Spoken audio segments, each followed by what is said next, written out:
हमने बचपन से 9 ग्रहों की कहानी पढ़ी है। प्लेटो को सौरमंडल का सबसे छोटा और सबसे ज़्यादा दूरी वाला ग्रह बताया जाता है। धार्मिक मान्यताओं के अनुसार भी आज भी 9 ग्रह हैं और उनकी पूजा की जाती है, पर किताबों में सिर्फ 8 ग्रहों का जिक्र क्यों होता है, किस वजह से होता है, हम बताते हैं। क्योंकि 26 अगस्त 2006 को प्लेटो को ग्रह की श्रेणी से हटा दिया गया और उसे बोना ग्रह यानी कि ड्वार्फ प्लैनेट करार दे दिया गया। आइए जानते हैं कि अंधेरे के देवता से 9वें ग्रह का ताज क्यों छिन गया और इसकी कहानी क्या थी। इस वीडियो में मेरे साथ यानी कि रवि के साथ आज का सफर होगा हमारा अंधेरे के राजा प्लेटो ग्रह के बारे में, जिसे अब बोना ग्रह भी कहा जाता है। क्या आप जानते हैं प्लेटो की खोज कब हुई थी? प्लेटो की खोज साल 1930 में हुई थी।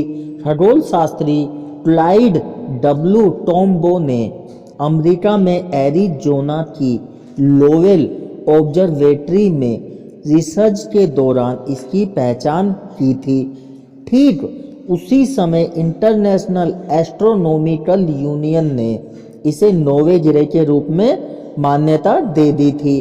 करीब 76 सालों तक इसे एक ग्रह ही माना जाता रहा। इसके नाम के पीछे की कहानी भी बहुत ही ज़्यादा दिलचस्प है। जब नामकरण की बारी आई तो वैज्ञानिकों ने लोगों से सुझाव मांगे, तभी ऑक्सफोर्ड स्कूल ऑफ लंदन में 11वीं की छात्रा रही वेनेसिया बर्ने ने प्लूटो का नाम सुझाया। उन्होंने कहा कि रोम में अंधेरे के देवता को प्लूटो कहते हैं और चूंकि यह ग्रह सौरमंडल की अंधेरे में परिक्रमा करता है, इसलिए इसका नाम प्लेटो ही रखा जाना चाहिए। वैज्ञानिकों ने भी इस पर मोहर लगा दी। इस प्रकार प्लेटो का नाम प्लेटो पड़ा। प्लेटो की खोज के 62 साल तक वैज्ञानिक कोई दूसरा पिंड नहीं खोज पाए। हालांकि 1990 के दशक में खगोल वैज्ञानिकों को सौरमंडल में ऐसी कई चीजें मिलने लगी जो प्लेटो की तरह दिखाई देती थी। इसके बाद कई बहस छिड़ गई। कुछ खगोल शास्त्रियों को लगता था कि प्लेटो सूर्य की उस तरह परिक्रमा नहीं करता जैसे हमारे सौरमंडल में अन्य ग्रह करते हैं, इसलिए इसे सौरमंडल का ग्रह नहीं माना जाना चाहिए। ये कभी सूरज के बेहद करीब होता है तो कभी सूरज से बेहद दूरी पर होता है। इसकी परिक्रमा करने वाली कक्षा भी एक समान नहीं थी। दूर से देखने में इसकी और नेपच्यून की कक्षा एक दूसरे को क्रॉस करती हुई दिखाई देती है।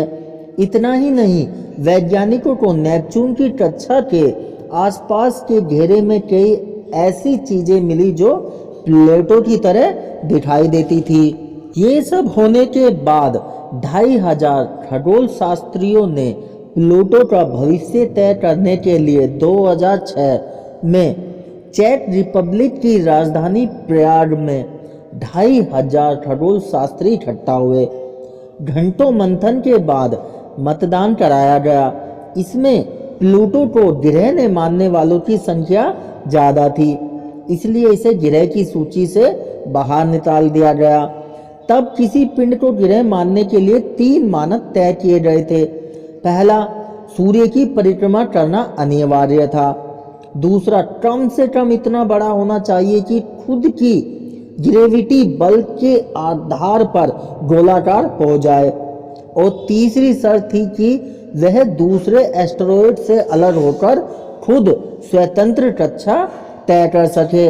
प्लूटो तीनों ही मानकों पर खरा नहीं उतरा, इसलिए ये ग्रह की श्रेणी से बाहर कर दिया गया।